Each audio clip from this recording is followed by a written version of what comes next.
हमारे चैनल को सब्सक्राइब करें और नए अपडेट पाने के लिए बेल आइकन पर क्लिक करें।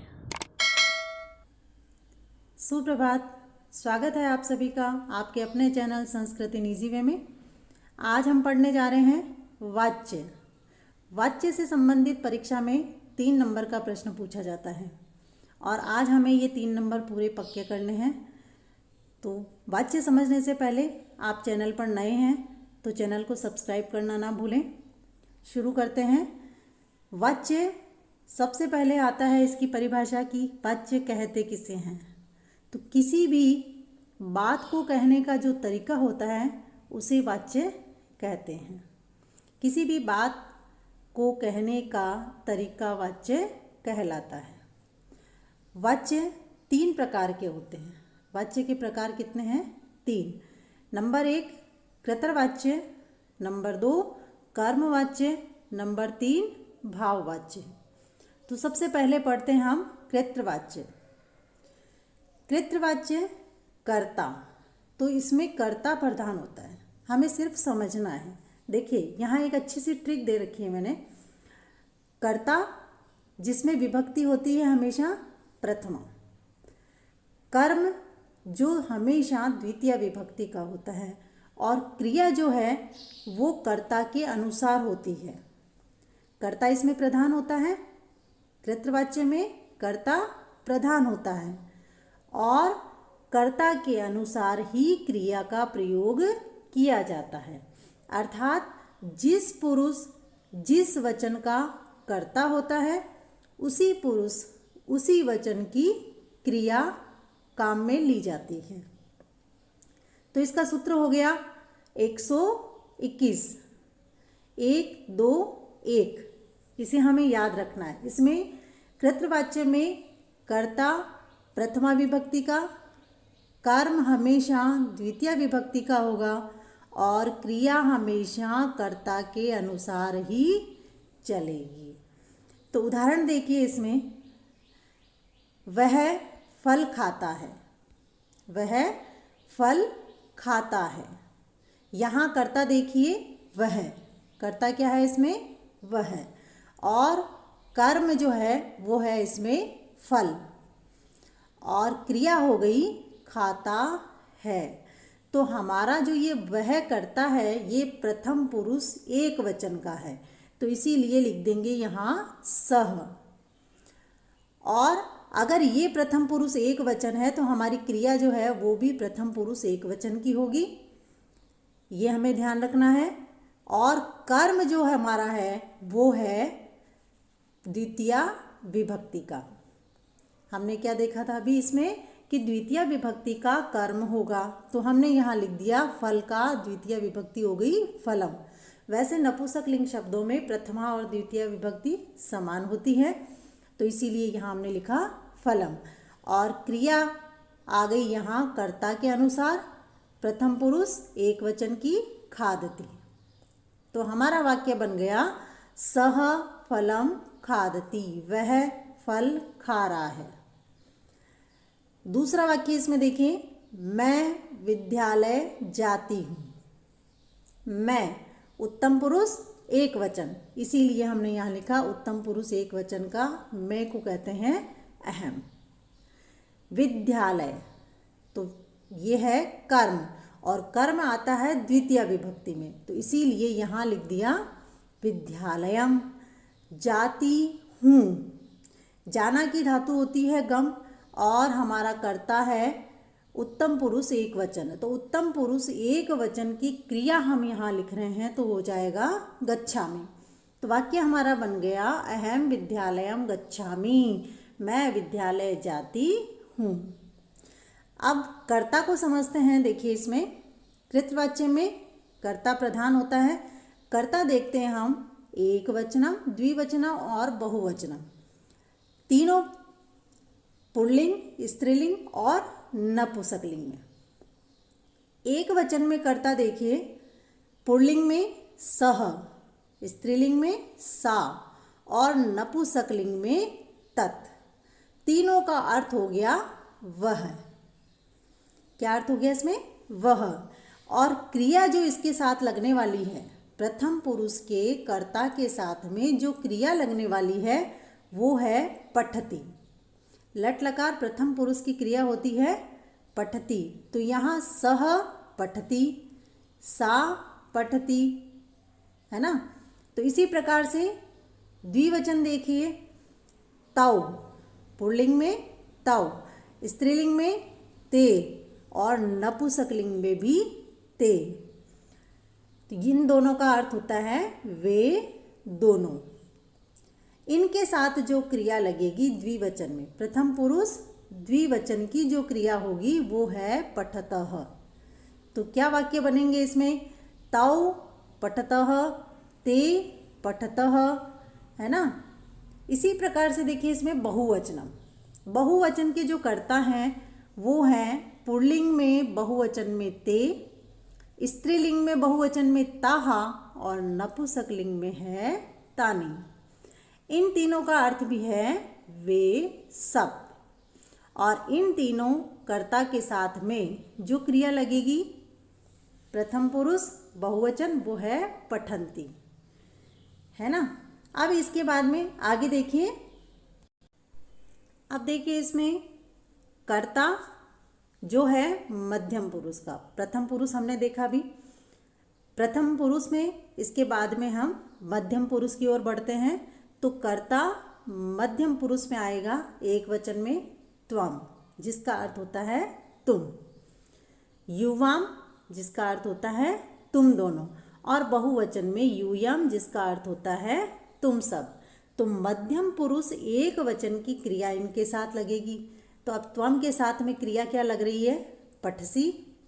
युवाम के साथ में पठतः और यूयम के साथ में पठत।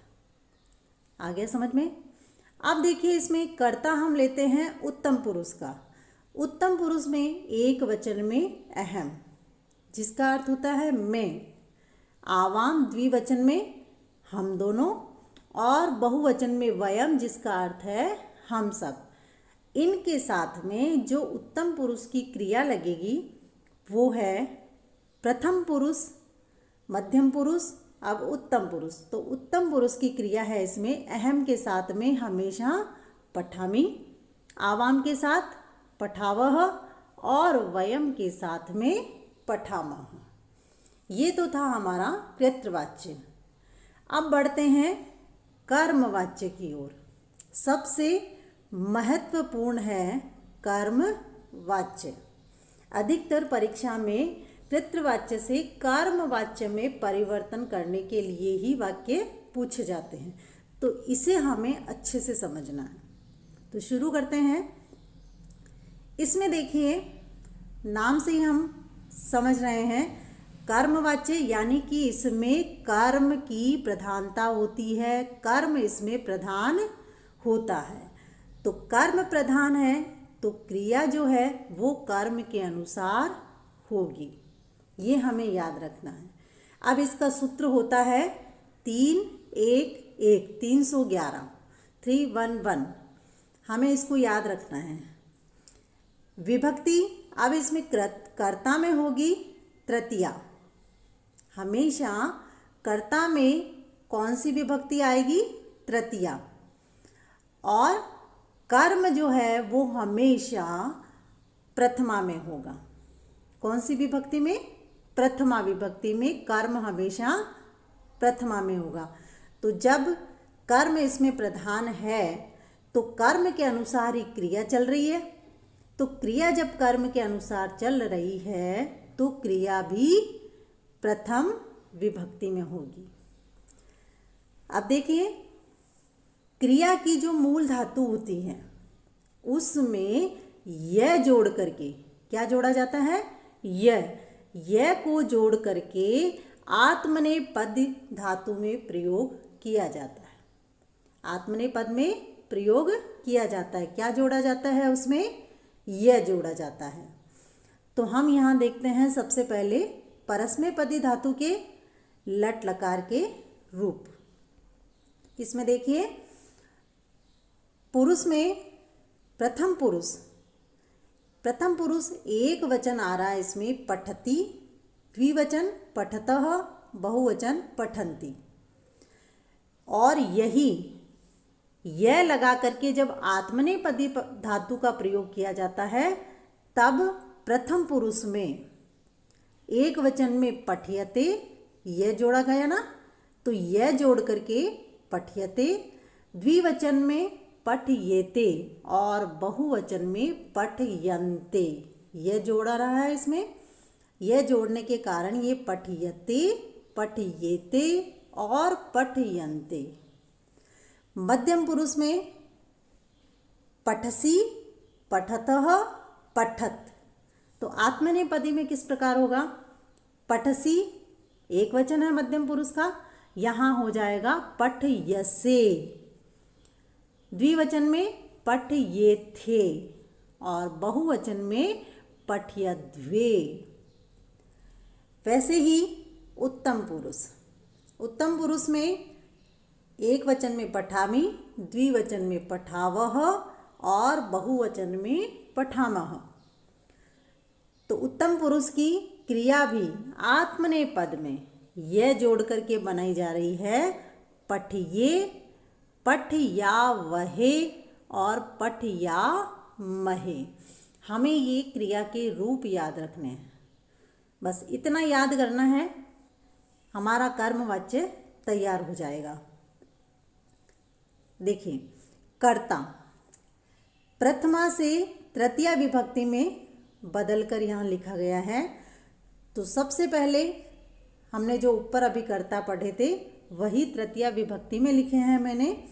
तो देखिए, पुल्लिंग, पुल्लिंग में एक वचन सह, द्विवचन तौ और बहुवचन ते। तो एक वचन पुल्लिंग का जो सह है इसकी तृतीया विभक्ति होगी तेन। तौ द्विवचन है तो द्विवचन ताभ्याम, तृतीया विभक्ति में क्या हो जाएगा? तौ का ताभ्याम।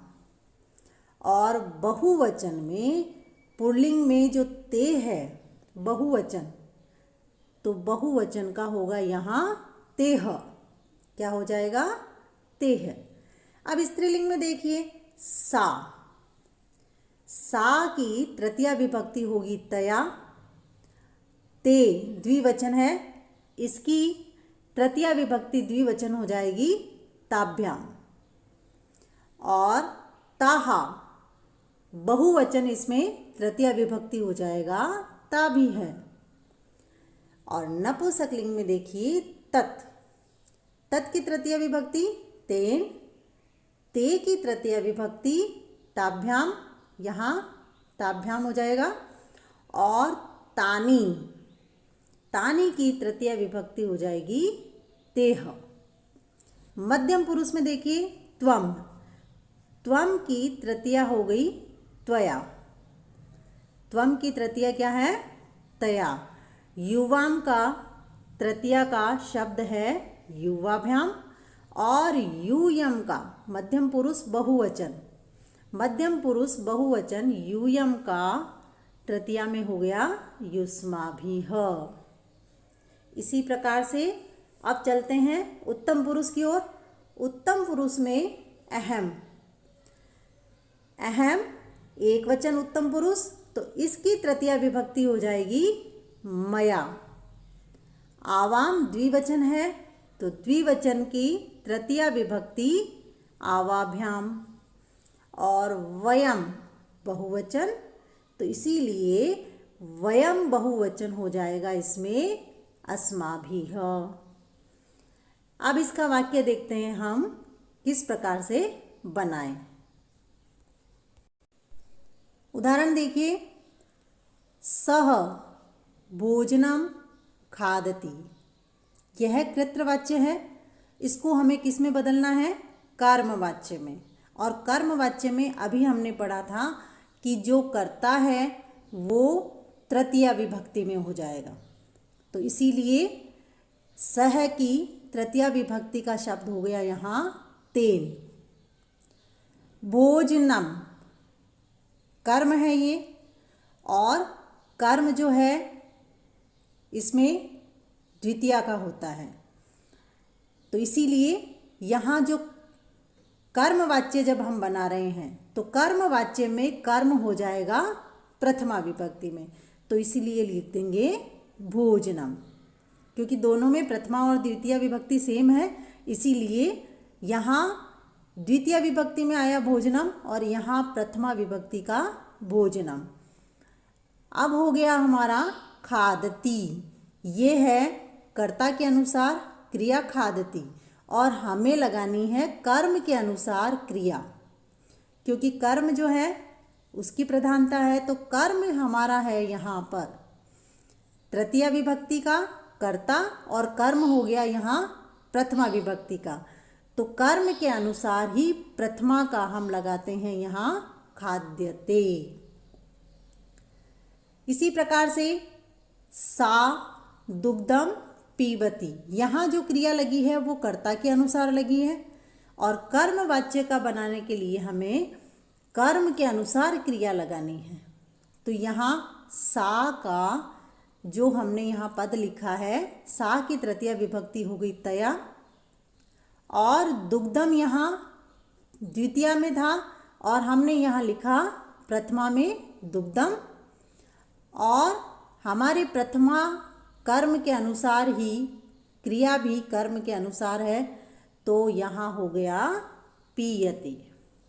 तो वाक्य क्या बन गया देखिए यहाँ, तया दुग्धम पीयते। हम नीचे वाक्य बना करके देखेंगे और तो इसलिए हमारे साथ बने रहें। अब पढ़ते हैं हम नंबर 3 भाववाच्य। इसमें विभक्ति होती है कर्ता की तृतीया। भाववाच्य में कर्म नहीं होता है और क्रिया जो होती है वो है प्रथम पुरुष एक वचन की, इसमें भी धातु आत्मनेपदी ही लगती है, तो कर्म इसमें होता नहीं है। तो हमेशा हमें इतना ही ध्यान रखना है, भाववाच्य में विभक्ति कर्ता में तृतीया होगी और क्रिया जो है वो प्रथम पुरुष एक वचन का ही होगा। अब उदाहरण देख लेते हैं यहाँ, सह पठति, सह पठति ये कृतवाच्य है, इसको बदलना है भाववाच्य में, तो कृतवाच्य से भाव में बदलने के लिए देखिए सह का हो गया तृतीय विभक्ति तेन और प्रथम पुरुष एक वचन की क्रिया लगेगी, इसीलिए आत्मनेपदी में लग गई यह जुड़ करके पठ्यते। साहसति, सा की तृतीय विभक्ति हो गई तया और यहाँ प्रथम पुरुष एक वचन की आत्मनेपदी में क्रिया लग गई हस्यते, तो वाक्य बन गया तया हस्यते, उनके द्वारा हंसा जाता है। यहाँ वाक्य लिखती हूँ मैं कृतवाच्य का, तो आवाम विद्यालयम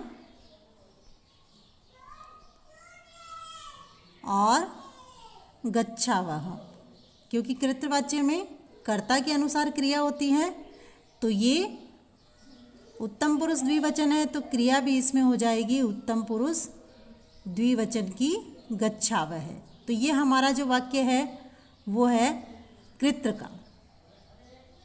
किसका हो गया ये? कृत्र का। इसको हमें बदलना है कर्म में, कर्मवाच्य में इसको बदलना है। तो हमारे कर्मवाच्य में बदलने के लिए हमने ऊपर सूत्र देखा था, कर्ता हो जाएगा हमारा तृतीया का तृतीय विभक्ति में और कर्म हो जाएगा प्रथमा विभक्ति में, और कर्म के अनुसार ही क्रिया होगी, इसीलिए क्रिया भी हो जाएगी प्रथमा में। तो इसी अनुसार हमें बदलना है, हमें ये सूत्र बस याद रखना है। तो तृतीया में बदलते हैं हम आवाम का, तृतीया में हो जाएगा, ये द्विवचन है तो लिखेंगे यहाँ आवाभ्याम, और ये कर्म यहाँ द्वितीय विभक्ति में है, हमें इसको किस में बदलना है? प्रथमा में। तो प्रथमा में बदलेंगे तो लिखेंगे यहाँ विद्यालयः, प्रथमा का हो गया विद्यालयः, और कर्म के अनुसार ही क्रिया है प्रथमा की, तो इसीलिए यहाँ प्रथमा की क्रिया लिख देते हैं गम्यते। तो ये हो गया हमारा कृत्रवाच्य से कर्मवाच्य में परिवर्तित वाक्य। अब हम एक और वाक्य को बदल कर देखते हैं जो हम लिखते हैं कर्मवाच्य में और उसको बदलेंगे कृत्रवाच्य में। यहाँ त्वया ग्रंथः पठ्यते, ये है कर्मवाच्य का वाक्य। अब इसको बदलना है कृत्रवाच्य में।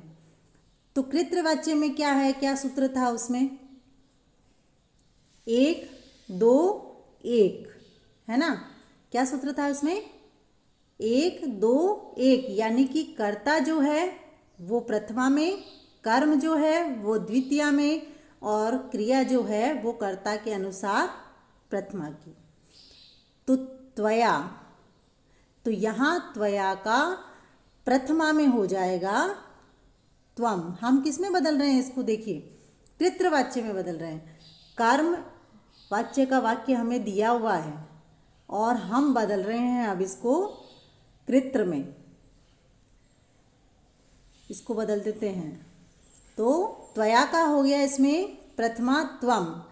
ये कर्म यहाँ प्रथमा का है, हमें लिखना है इसको द्वितीया विभक्ति में। तो लिख देंगे ग्रंथम, है ना। और यहाँ जो क्रिया है वो कर्ता के अनुसार चलेगी, कृत्र में कर्ता के अनुसार, कर्म में कर्म के अनुसार। तो यहाँ कर्ता हमारा मध्यम पुरुष एक वचन, तो इसीलिए क्रिया भी पट धातु की मध्यम पुरुष एक वचन हो जाएगी पठसी। बस इतना सा ध्यान रखना है, हमारे वाच्य तैयार हो जाएंगे। ये 3 नंबर पूरे आपके पक्के। वीडियो देखने के लिए धन्यवाद।